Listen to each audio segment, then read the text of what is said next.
सबकी मदद इसलिए भी करता हूं क्योंकि मेरी किसी ने नहीं की। शायद दर्द इंसान को दो रास्ते देता है, या तो वो पत्थर बन जाए या फिर किसी और के रास्ते का सहारा। मैंने दूसरा रास्ता चुना क्योंकि जब मैं टूटा था ना, तब समझ आया कि सबसे ज्यादा आवाज वही इंसान लगाता है जो अंदर से सबसे ज्यादा चुप होता है। मैंने लोगों के चेहरे पढ़ने शुरू किए क्योंकि एक वक्त था जब कोई मेरी आंखें नहीं पढ़ पाया। अब कोई मैं ठीक हूंगी कह देना तो उसके लहजे में छुपा दर्द सुन लेता हूँ। अजीब बात है ना, जिसे कभी सहारा नहीं मिला वो अक्सर दूसरों का सहारा बन जाता है, क्योंकि उसे पता होता है अकेले लड़ना कितना भारी होता है।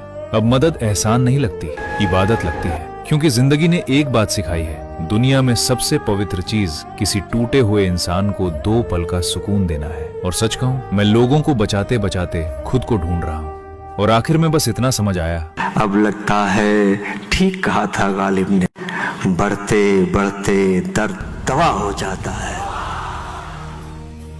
सबकी मदद इसलिए भी करता हूं क्योंकि मेरी किसी ने नहीं की।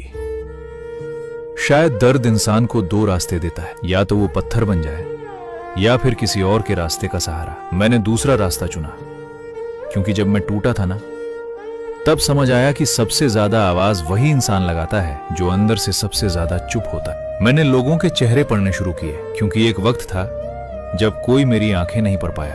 अब कोई मैं ठीक हूंगी कह देना तो उसके लहजे में छुपा दर्द सुन लेता हूँ। अजीब बात है ना, जिसे कभी सहारा नहीं मिला वो अक्सर दूसरों का सहारा बन जाता है, क्योंकि उसे पता होता है अकेले लड़ना कितना भारी होता है।